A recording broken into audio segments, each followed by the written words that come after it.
এক ভয়ঙ্কর আশিক জিন যখন তরুণী মুসলিম নারীর উপর আসর করল, তখন তার জীবনে কি ভয়াবহ ঘটনা ঘটেছিল। এটি সেই নারীর বাস্তব সংগ্রামের কাহিনী, যাকে এক জিন আষ্ঠে পৃষ্ঠে বেঁধে ফেলেছিল।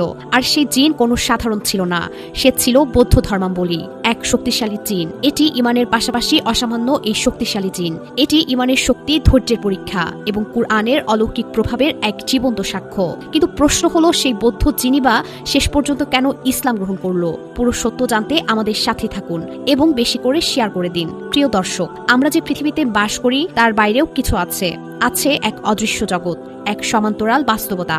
হ্যাঁ, জিনদের জগৎ আমাদের চেনা পৃথিবীর মতো হলেও এই দুই জগতের মধ্যে রয়েছে এক দুর্ভেদ্য দেয়াল, যা মহান আল্লাহ তাআলা নিজেই তৈরি করে দিয়েছেন। উদ্দেশ্য একটাই, যাতে এক জগৎ অন্য জগতে অনধিকার প্রবেশ না করে। কিন্তু যখন এই নিয়ম ভাঙে, তখনই নেমে আসে বিপর্যয়। কখনো আমাদের জগৎ তাদের সাথে মিশে যায়, আবার কখনো তাদের জগৎ আমাদের জীবনে ছায়া ফেলে। 2 বছর মানুষের জীবনে অনেক মূল্যবান সময়। এই 2 বছর ধরে সে জিন যখন খুশি তখন সেই নারীর শরীরে প্রবেশ করত। প্রবেশ করার মুহূর্তটা সেই নারী টের পেতেন, আবার বেরিয়ে যাওয়ার সময় এটাও বুঝতে পারতেন। এই অদৃশ্য অত্যাচার তার জীবনকে নরক বানিয়ে তুলেছিল। যিনি তাকে তীব্র শারীরিক ব্যথা দিত, তার চিন্তা ভাবনাকে এলোমেলো করে দিত এবং দিনরাত ফিসফিস করে নানা কথা বলতো। তার প্রধান উদ্দেশ্য ছিল সেই তরুণীকে ইসলাম থেকে দূরে সরিয়ে তার নিজের বিশ্বাস অর্থাৎ বৌদ্ধ ধর্মের দিকে নিয়ে যাওয়া। নারীর মন দুর্বল করার জন্য সে সর্বাত্মক চেষ্টা করত। পরিবার এই অবস্থা দেখে দিশেহারা। তারা নানা পদ্ধতি অবলম্বন করলো। আধুনিক ডাক্তার দেখানো হলো, থেরাপি দেওয়া হলো, কিন্তু কোনো লাভ হলো না। কারণ সমস্যার মূল উৎস তো শারীরিক নয়, আধ্যাত্মিক। জিনটি নারীর শরীরে রয়ে গেল, তার জীবনকে পিষিয়ে তুলল। যখন সব আশা ফুরিয়ে আসছিল, ঠিক তখনই তারা এমন এক ব্যক্তির সন্ধান পেলেন যিনি শরীরের সমতা রক্ষা করতেন। তার নাম আব্দুল্লাহ ইবনে ইউসুফ। পরিবার তাকে সেই নারীর কাছে নিয়ে এলো।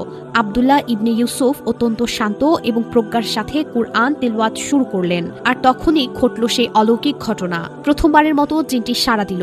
নারীর শরীর থেকে পুরুষের কণ্ঠে জিনটি কথা বলতে শুরু করলো। কুরআনের বাণী শুনে জিনটি বিচলিত হলো। সে বলল, আমি জীবনে এমন কথা কখনো শুনিনি। এটি স্বীকার করলো যে সে বৌদ্ধ ধর্মাবলম্বী, কিন্তু কুরআনের এই শব্দগুলো তার হৃদয়ে দাগ কেটেছে। সে বলল, এই কথাগুলো সত্য। ঘটনাটিকে আরো স্পষ্ট এবং প্রাতিষ্ঠানিকভাবে সবার সামনে তুলে ধরার জন্য নারীর পরিবার এবং আব্দুল্লাহ ইবনে ইউসুফ মিলে তাকে তৎকালীন প্রখ্যাত আলেম শায়েখ ইবনে বাজের কাছে নিয়ে গেলেন। সেই নারীর শরীরে থেকেই পুরুষের কণ্ঠে জিনটি শায়েখের সাথে কথা বলল। সে শায়েখকে জানালো যে সে একজন বৌদ্ধ জিন ছিল। আব্দুল্লাহ ইবনে ইউসুফের তিলওয়াত এবং কথা শুনে সে প্রভাবিত হয়েছে এবং সবার সামনে ইসলাম গ্রহণ করতে চায়। এরপর সেই ঐতিহাসিক দৃশ্য হাজারো মানুষের সামনে। নারীর শরীরের ভেতরে থাকা সেই জিনটি কালেমা শাহাদাত পাঠ করল। বৌদ্ধ জিনটি একজন আলেমের হাতে ইসলাম গ্রহণ করল। তখন